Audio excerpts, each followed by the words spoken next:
A very warm good evening, everyone. I welcome you all on behalf of Arch College of Design and Business to today's Insta Live session. My name is Rashi, and I am currently pursuing interior designing at Arch, and I am in my sixth semester. I'm immensely grateful to get this opportunity to moderate the session of Campus to Company today. And I would just like to quickly mention that we have these amazing sessions wherein we have awesome conversations with our esteemed alumni every Friday and Saturday at 6 p.m. So if any of you are interested, you can follow our page for the same. I'll quickly introduce our guest today. So today we'll be joined by Deeptashree Saha. She is a Bangalore-based interior designer whose background helped her hone her passion for spaces and open new doors for great ventures. She's an entrepreneur, creative head at Wood Labs, and co-founder of Wood Labs Object and Musing Things. So I will now add ma'am to the live. Hello. Good evening. Finally. Good evening. Finally. What's network issues? Yeah, I'm good. How are you guys? I'm awesome. So good. Nice to meet you, and very excited about the entire session. So ma'am, before getting started, I quickly request you to please introduce yourself to our viewers. This is Deeptashree. You want to introduce me about my work, or what introduction? Yeah, anything you feel like, just a quick introduction so that I have the background. So even though like my study was majorly interior designing and furnitures, I did go through a lot of different ventures of other aspects of the same profession, I would say. So I was a bit into furniture for a while, for a brief time, and then I went into styling. So I was interior styling for a very long time, and then I ended up partnering with my current partner now. So Wood Labs was majorly, like primarily founded by Abhiru, who is my partner, and I joined him. So that's how we co-founded it basically. So Wood Labs is primarily a woodworking workshop, more to do with furniture that can last for a generation or two, at least is what we say. So the idea is to get that craftsmanship back. You know, we have lost what we had, sadly, which I feel India is continuously losing in the quest of being very modern or very Western. But if you see the craftsmanship that how Westerners have held on to, and it's something that we need to learn from them. And a lot of it comes, you know, in India with the aspect of a taboo related to the professions that these craftsmen are related to, right? So in India we have this, it's a beautiful system. Like caste is not a bad thing, I say. Like you learn something from very young age, and that kind of gives a very different point of view to the craft that you're honing, right? Yeah. So, but then these craftsmen, when they are back in their village, they would not say they are woodworkers, they would say they are farmers, because that's more prestigious.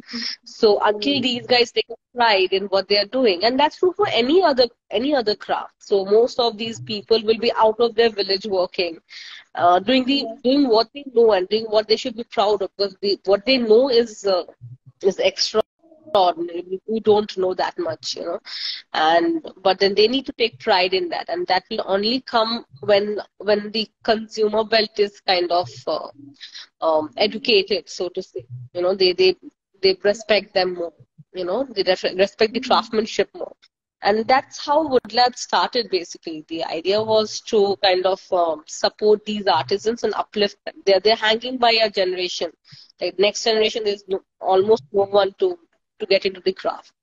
So I think, yeah, that's the initiative. Yes. I think that's a great initiative. It's actually really insightful given the time that, you know, now people are getting, I think, more aware about the fact that they need some light to the artisans who are so talented. So I feel that's awesome. So before getting into everything business related, let's get back to when you got into interiors. So like, as you said, you had so many ventures and everything, but you did start with interiors. So how did interiors came in? Why did you like chose art and like chose interior as a career at first? See, art came as a surprise, right? So I was very sure I wanted to get into design, right? Okay. And I think it is sad that we kind of categorize ourselves into like interior fashion or product or furniture, because if you learn design, you know how to design, and the prospect of it or the area of expertise doesn't limit yourself, like doesn't limit anyone, so to say, right? So interior was something that I felt I can contribute to, because I really liked I really wanted to change how spaces were being done, so to say. Like Okay. there was a time when there was no input into it. Like fashion still has a revival to it. Like it still has more focus. The Mm. craft and all the revival of all the craftsmanship in terms of fabric came during independence of India. People started focusing on Mhm. it. But Yeah. sadly, in terms of interior, there's not much knowledge even with the consumer belt, right?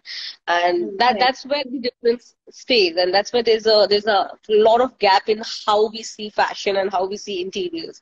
So I felt I could maybe put in some effort to it and hopefully make a difference in my lifetime. So Mhm. that's how interior started. But then again, like we are doing so many other things, and all of these things are actually like you need to know fabric, even if you are making a furniture, right? Yes. So you need to know Correct. so many other materials. So it is not just about a particular genre of design, I would say. It Mhm. is more to do about learning design. And Arch was a beautiful platform for that. So that's how it happened. Yes. Amazing. I really liked how you mentioned that design, like even when you get into a field, it's very flexible. Like it opens door for a lot of new ventures. So that's something amazing. So ma'am, like you mentioned that obviously you went itna zyada idhar udhar and you explored a lot. What was like your Eureka moment? Like you were from interiors and then it went till Wood Labs, just doing awesome right now. So what was that one moment you felt like, okay, I want to do this. This is what I want to achieve. I don't think I've not reached an Eureka moment as of now, to be honest. And I don't think for a designer it happens as well, because it's always a quest. If you reach that thing, then there's nothing more to explore.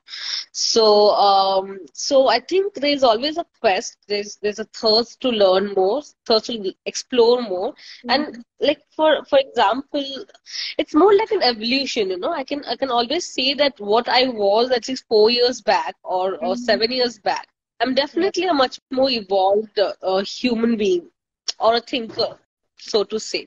So I Mhm. think that is something I would try to admit. But I don't think there's a eureka moment as of now, and I think there's a long way to go. You know. Rightly said. The evolution part, very rightly said. So ma'am, but so if like, while exploring and everything, did you always have had this in mind that you would like to, put this light to the artisans of our country because like they are a beautiful part of our country. Did you always have that in mind, or or was there a moment in your life which, maybe inspired you and like, okay, oh my God, I really need to put them forward because of so and so reason. See, what I have always felt is there's this huge gap between designers and artisans in India, which is Mhm. often not the case elsewhere in the world, especially more developed countries. Like Mhm. the artisan and the designer is the same person. And that was also the case when India was back in their glory days. And that's where they were able to, that's how we reached a peak in our craft. But sadly, the artisans that are there now, who are like followers of the generation, they no more think. They just like replicating whatever their grandfathers did, Yeah. and they're happy repeating them. There's no more exploration to what the craft can be and what more they can contribute. There are a few here and there. I'll not say there's no one, but then in the bigger picture, it's almost negligible. You know, and same with the designer. Like what we mean by designer is something who is just doing a desk job. Sadly, that's the major especially kids who are joining. They're like, oh, I'll be in a very air conditioned space and my life will be all sweet and honey, and that's not how it is. So that bridge needs to come down, because you see, we both of them have a pro and con, right? So we have that education, like the formal education bit of it. That does help when you're communicating your ideas, right? Even then, the expertise what they have, like learning from such a younger age, I think today the scene has changed. They start from around 18. Let's say they don't start that early in their life. But even then, because they're working with their hand, they know so much. It's just that they can't express their ideas. They don't know how to express or draw it out or sketch it out. Or maybe put it in words or put it maybe in English, which is sadly the formal corporate language today all over, which binds us all, right? So that's the difference. Like they know something, we know something, and there's a lot to learn from them. Like when we work, it's always more like a collaborative process rather than, giving a sketch or an order. Like do this. That's not how it should be. That's awesome. And yeah, and I felt that this gap needs to come down. And because we all have always seen designers as someone very premium and artisans as someone. So there's also a very, even though we say that we are not very caste believer, like in the West, in the modern urban world, I would say. Just so, but then even that notion in our head, right? And we need to erase that. We need to not erase, merge them. So, and that was the intention, and that's what I've always felt. So, yeah. Amazing. I really like it. Oh my God, it's like a new, new insight into how we see things. And I think we would like to say that, we don't believe in the caste system, being from from a formal background of education, all of that. But there is a sense that, I am a designer, I'm superior, and artisan is not that superior. But that needs to go. Yes, and that's where the changes would come. Definitely. So, ma'am, I also read about in this phase of slow living while I was going through your page. So, what can you shed some light on that? Like, what does that mean, and how does it form? So, slow living is more like a philosophy, it's more like a lifestyle or philosophy, however way you would like to say. So it basically tells you to slow down, so to say, and so, for example, how is it applicable to the interior scope or the design scope area? It has a lot of aspects. Let us focus on the design part of it. So if I'm thinking about a space, today the trend is that whoever is making their own space, just a minute, there's a dog. Sorry, my pet is. Yeah. So, where was I? Yeah. So, when I say that, so suppose I am someone X, right? And I would want to make my house. So I want it spanky new with all the furnitures in place on day one of my career progression, where I would like to show off to all entire society that, I have done this much in my life, right? But if I go back at least a generation or two back in a grandfather's time, making a pakka house was a big deal. Yeah. When they did that, it was a very big deal for them. And when they did that, the furnitures were also made. So I remember there was one or two carpenter in my house who would slowly make 1-2 pieces. One dining table has been made that's like an achievement. We can sit on a higher platform, not sitting on the floor. Those kind of things. So I'm not saying we need to go back that slow, where things were made slow. But the idea is that to put in more effort to make things slowly and properly. I understand there's so much advancement in technology and in how so many good machineries. So we need to make good use of that. I'm not saying you shouldn't, but if it is a mass-produced, fast production piece, be it interior pieces like furniture pieces or fashion pieces, it just doesn't make sense, because then it's all gonna go to landfill. And it is high time now. Like, we can see the changes the climate is offering us, and it's not good. It's not pleasant. So the idea is to slow down. Don't need to have your entire space set up on the first day, or you don't need to be very loud with your spaces or your lifestyle. It can be much slower and much more serene, so to say. So yeah, so all our pieces are handmade. They are major, like they're primarily, of course, there's aid of machineries, but then they're made by hand. That's the construction is done by hand. So, and that's what we're trying to get back, because until you do that, your furnitures wouldn't last. If you're just sticking them with glue and nails, it's gonna give up, right? So yeah, so Longevity is one of your goals, I see. mm. Yeah. So, ma'am, then what is like the design process for you? Like, so say you have a design in your head, or like, how do you discuss it with the artisans, or how does that go about? See, like at least with our exploration, so it's more like an exploration for us. There will be certain craft we would like to explore. There will be certain technique we would like to explore, and that is like a continuous quest. So a lot of our finishes and our materials that we use are almost lost. There are a few Yes. finishes that we do which was used back in the days to preserve wood in a certain way, Okay.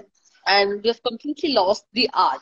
So the idea is to kind of read through literature, try to figure out a formula how to do that in today's day, and so it's applicable, and figure this. So there's continuous explorations, and I think that is what makes a difference, because you cannot make a new chair suddenly, Yeah.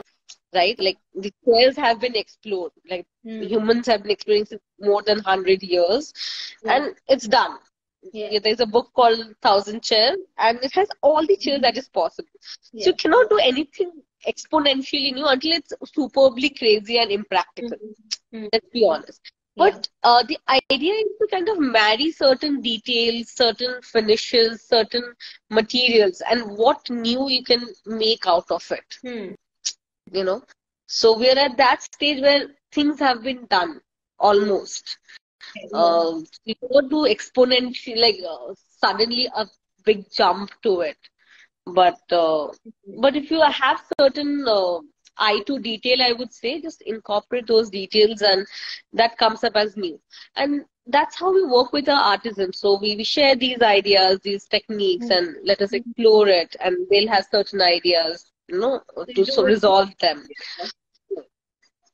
And yes, and that's how it progresses. So it's like an evolving thing. So I cannot show you the workshop now, but there are so many chairs kept in front of me right now, and they're all sample pieces. So you'll see maybe 2, 3 versions of a single chair, and there are, like, for a layman you wouldn't see a difference, but there are differences in certain curves, certain tiny details, and that keeps on changing, and that continues basically. I think So that's how it is.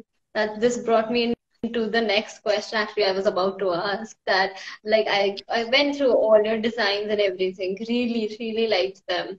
And so, like, is there like, as you mentioned, you go now. I think half of it is answered already. But like, as you mentioned that you go ahead with the design and explore it. So, like, is there a particular design style? Because I see they're so sophisticatedly beautiful, like clean, beautiful, and detailed. So is there a design style you go on with, or it just depends on the project? See, sometimes because we are a custom woodworking workshop, so a lot of it actually depends on projects, and there are times when so there are two kinds of project we do. One is something that is on a personal level with a client, right? So that's more direct. Or there are times when the project is much bigger, and there are designers and architects who are involved in the project, and they'll have certain vision to it. So even in that case, there are two scenarios. A, they have a vision very particular what kind of furniture they want, right? And the second is they're not very clear. They have a vague vision about the space, certain color theme they'll have in their mind, or certain material palette they'll have in their mind, and the rest is upon us. Now, this is where our explorations come in. So then we'll kind of suggest certain ideas that is there.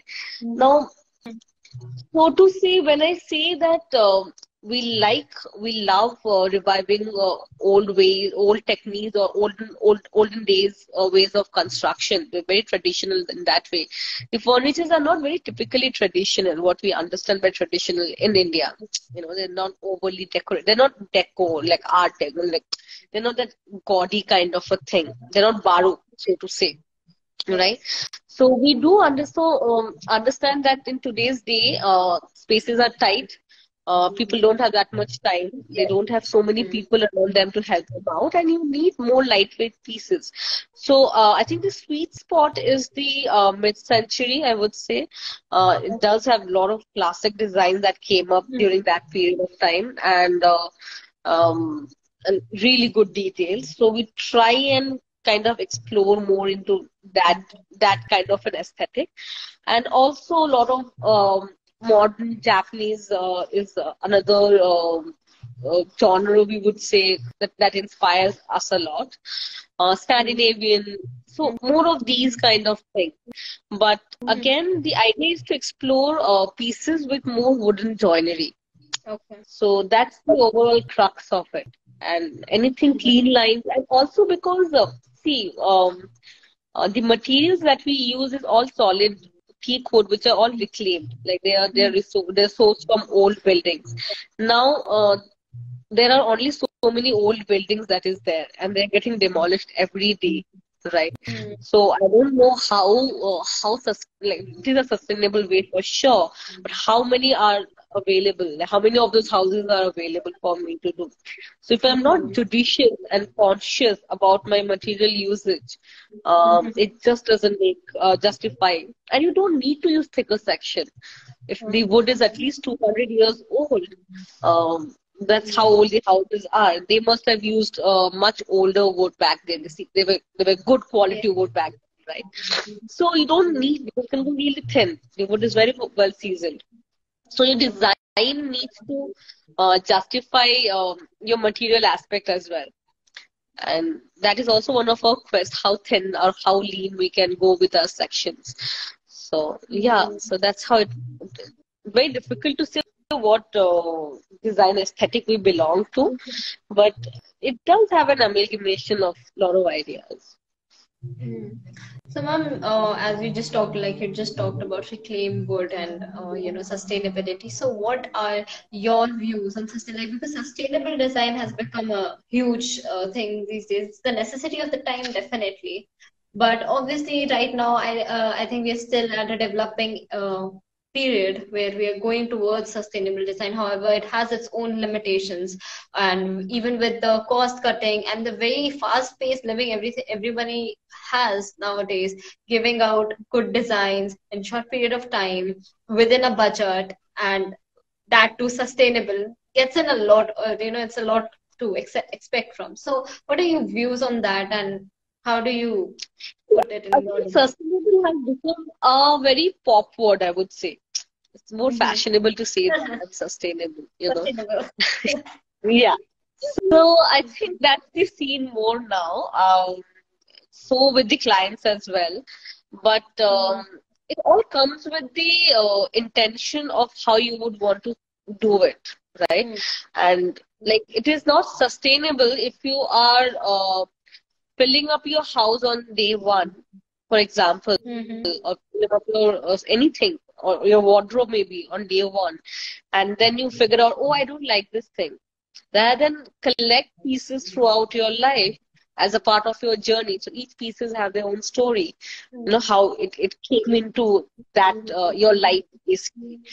And that will make a very different story, right? So you have more attachment to the pieces.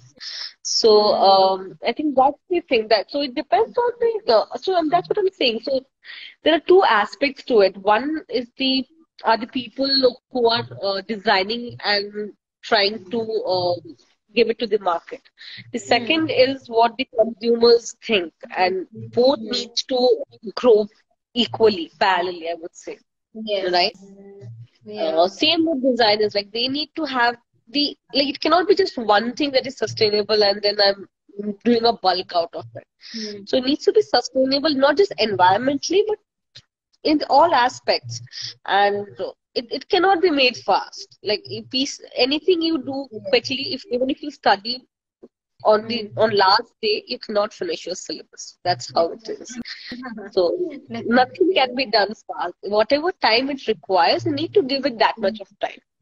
Right? In today's day, we have certain modernization with technology and machinery, so it will not take as much time as it used to take back in the day, of course.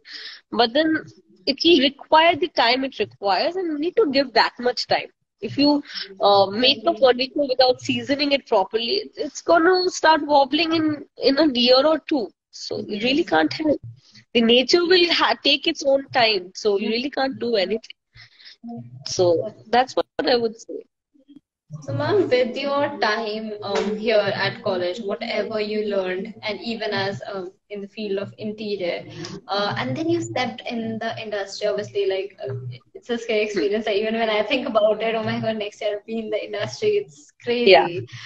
So, how did that feel like when you first time, I think, took your first project and like, in those lines, and how different was it from here, and what learnings from the college helped you make your niche at the industry? See, you actually need to learn quite a lot even when you come out of college, Definitely. right? Because if college is just for 4 years and that's not enough, and they'll teach you the basics of it, which is their job, and which Arch did beautifully for me. But there's so many other aspects of.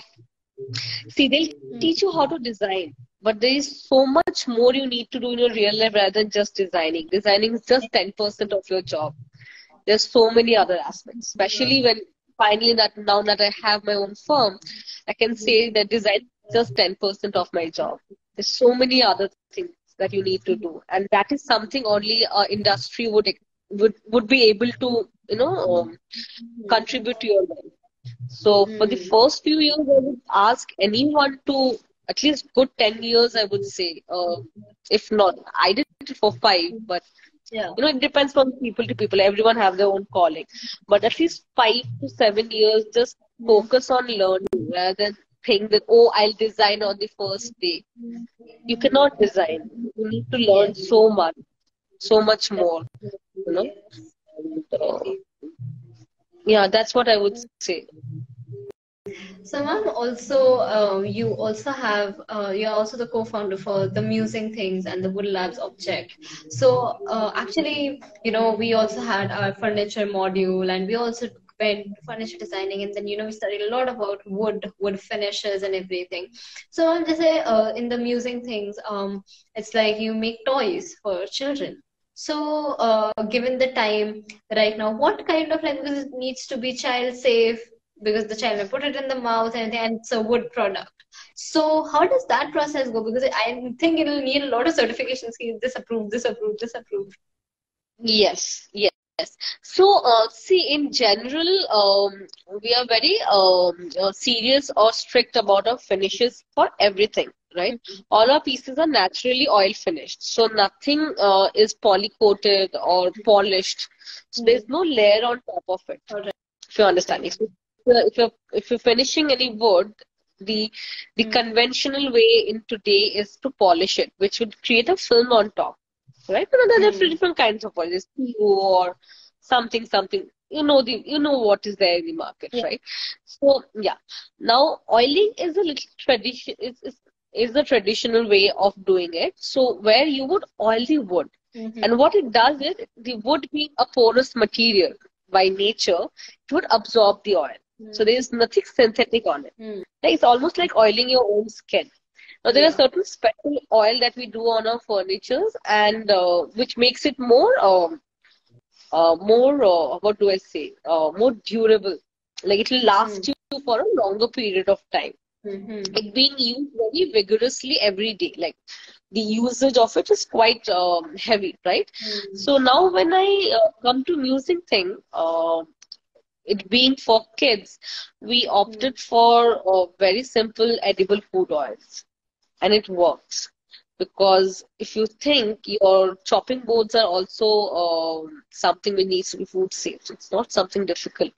Especially in southern belt, there are so many utensils that were in wood back in the days, and they all would just oil it with coconut oil. So we don't use coconut oil, but that's something that you need to learn. Like that's something we learned over the process of time. But yeah, so if you use edible oil, it's safe, and you need to do it regularly. So it's not like a one-time thing. So that whenever we sell them, so we tell them that before monsoon, try to oil it, because what happens during monsoon is that's how wood gets swelled up, right? So the grains would rise. So you need to do it before that, so that it just and it will become rougher. It will become rough basically. So there are certain things. So you just follow these simple principles. Just oil it like how you moisturize your own skin, and it's good to go. So there's nothing, no rocket science to it. It's just very simple edible grade oil that we use, which are more durable than the regular vegetable oil that we get. But they're food safe. So if they're food safe, they're good to go in anyone's mouth. All right. So, ma'am, you are an entrepreneur.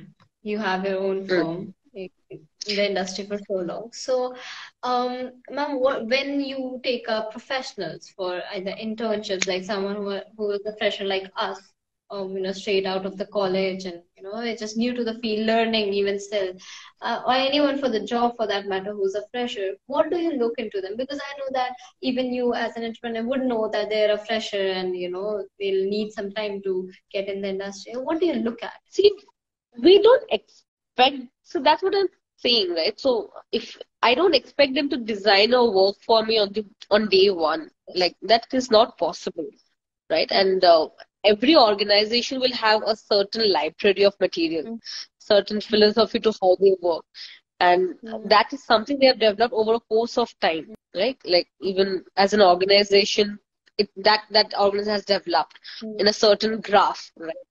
And that for a stranger is very difficult to imbibe and contribute on day one. That is never possible. So what we look into is the thirst of learning. Definitely. Yeah, so thirst of learning and learning with their hands. So until you get your hands dirty, you really can't. If you don't know how to sand properly, how would you understand what is a good sanding? And how would you ask an artisan how to sand it properly? Right? So that is very important. And that thirst needs to be there. And if it is not there, it really, at least for our organization, it really doesn't cut. So that's the only thing we look for. If there's a thirst to learn and, be humble about it. And that's it. That's all we look for. It really doesn't matter how much you know. Because things change. What you learn in college and what you learn after that, it changes. And it depends on the journey and different jobs that you take up. So it doesn't matter actually. So, ma'am, what is this one advice you would like to give to the students who are currently studying designing? Anything you've learned, just one thing you wished maybe you knew, or maybe something you feel it's important for the students to know who are currently in the field. It's a tough one. I don't know. I really don't know. I'm at a position to tell people to focus on something. But again, I would say,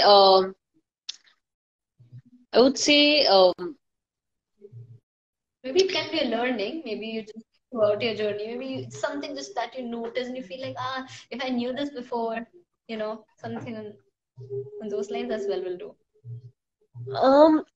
It's more to do with your point of view of life, right? So generally, what I would say is that's true for anyone who is coming out of college in any profession, right? So it's not just about designing. It can be engineering, medical, or anything of that sort.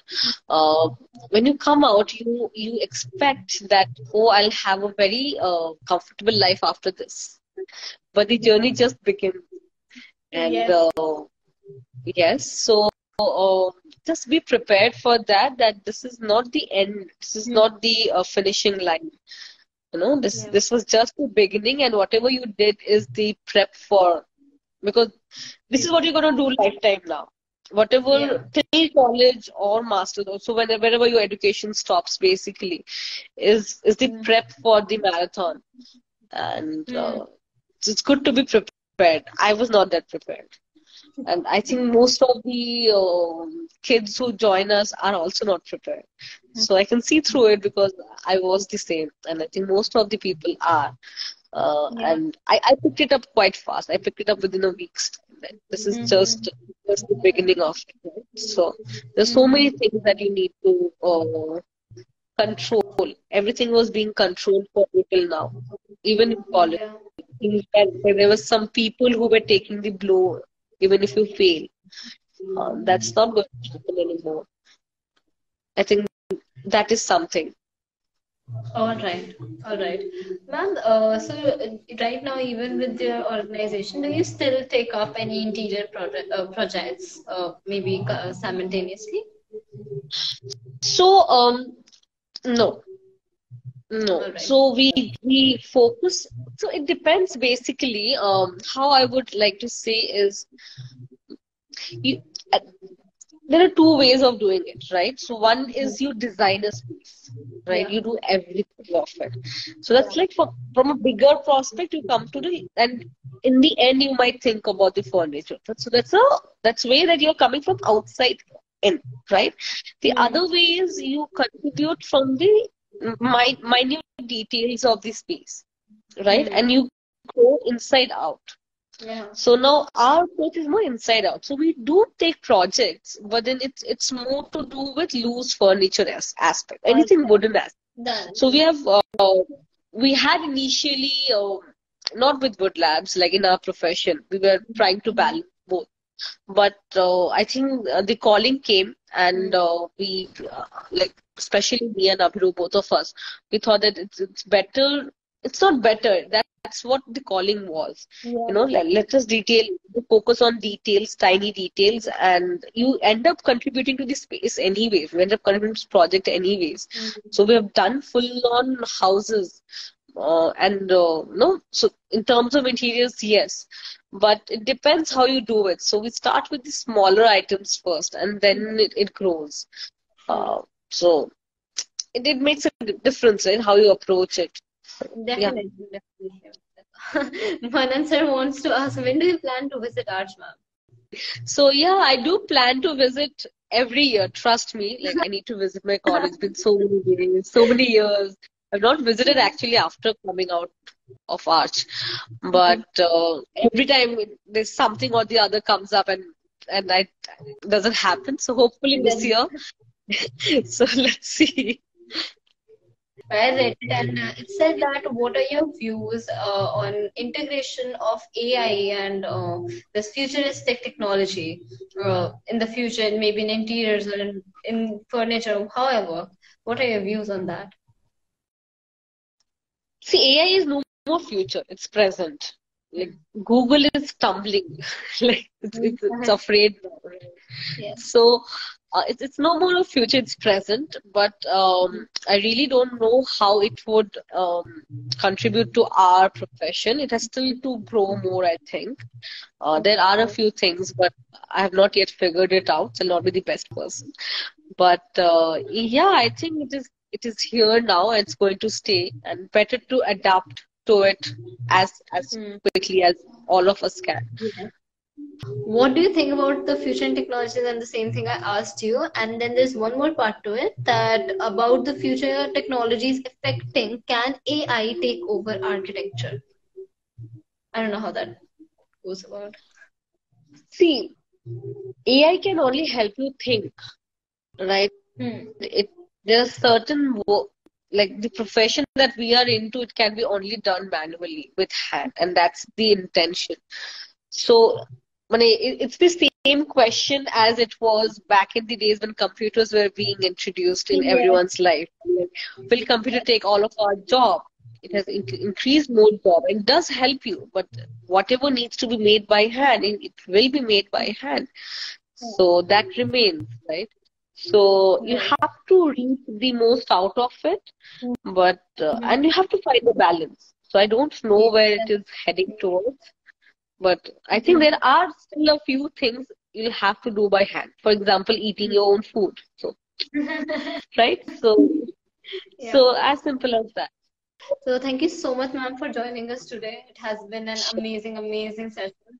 I had a really great time and actually given a lot of insights on how to see things. And because I personally feel now that we are going so much towards the future and everything, just getting this one insight on coming back, slowing down, looking at the traditional approach more, it did like open up the head a little bit more because I think I think a lot we of all people are actually trying to slow down.